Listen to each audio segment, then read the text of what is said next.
A beautiful mountain stream. There it is. There's the beautiful mountain stream. Under an extraordinary beautiful mountain. Actually, you can't quite see the mountain. It's behind those trees over there. This is just one of the most astonishingly beautiful sights, really, to be seen. The snow on the beech trees.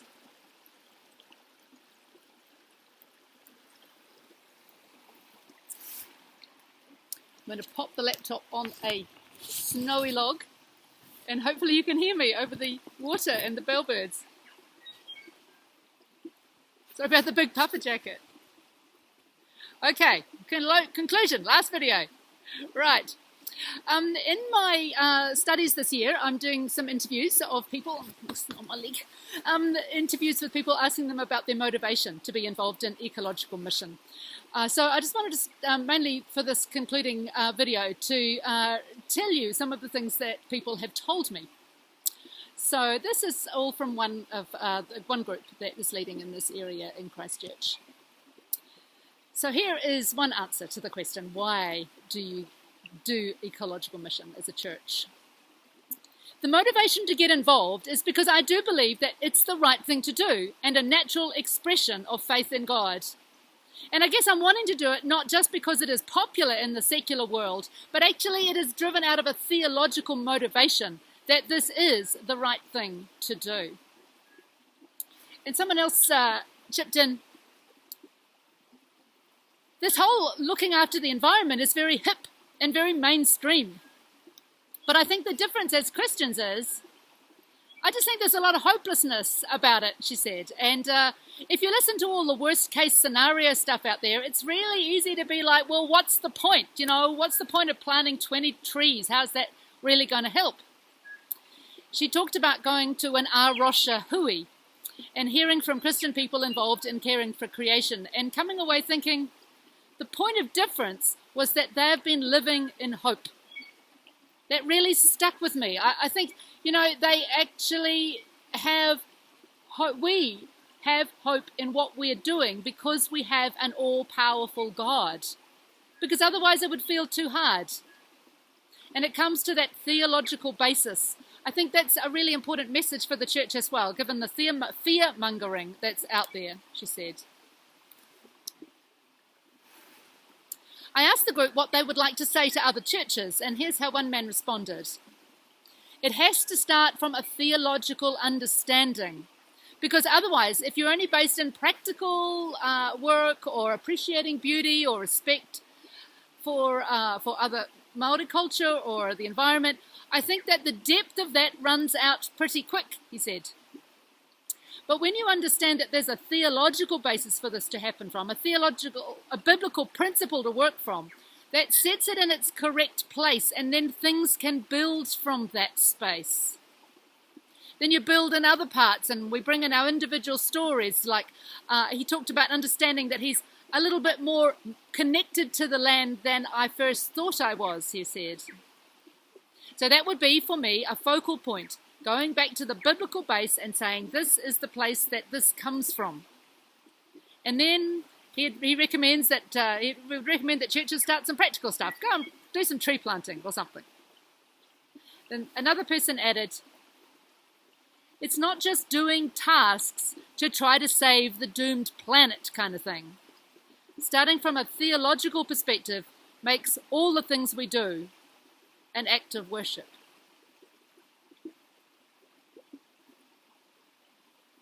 Isn't that beautiful? Couldn't have said it better myself. It was great.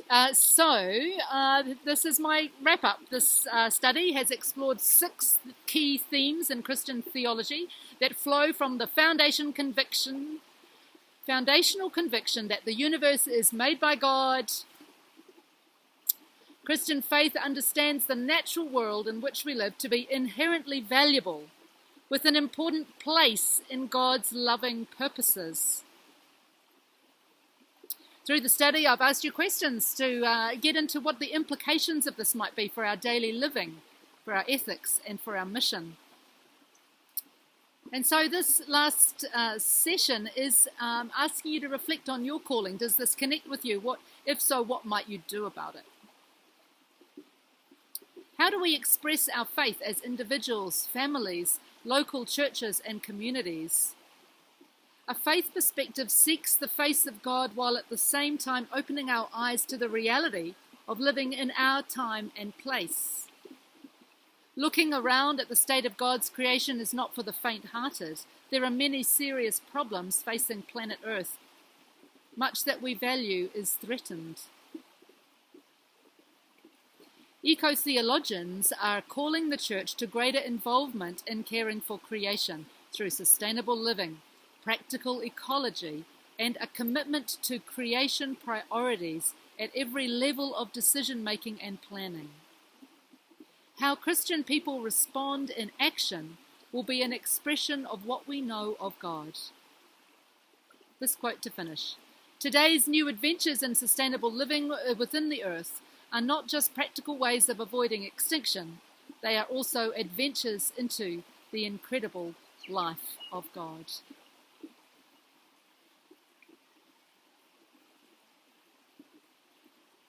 So my questions for you as we finish are, what is God calling you to attend to in your own home and work, your choices, your family life, in order to care for creation? I wonder which environmental issue that you might feel a sense of urgency about. Somehow that's one of the ways in which God gives us calling, is stirring something that we actually care about, and what might you do about that?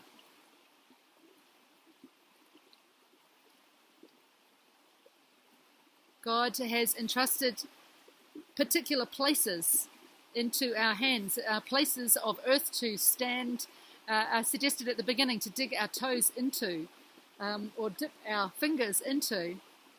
I wonder which particular pieces of creation that God has entrusted to you to look after.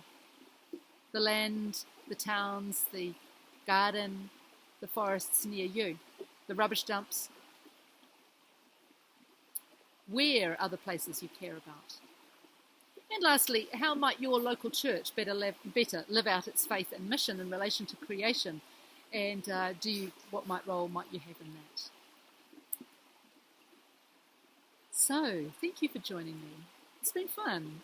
I've enjoyed doing these videos up here with the bellbirds and the snow in the mountains. So, just to finish, a poem of praise. Great, great is our God. Lift up your head. Look up. Look. Glimpse the greatness hidden in the air, carved in stone, curled in leaf.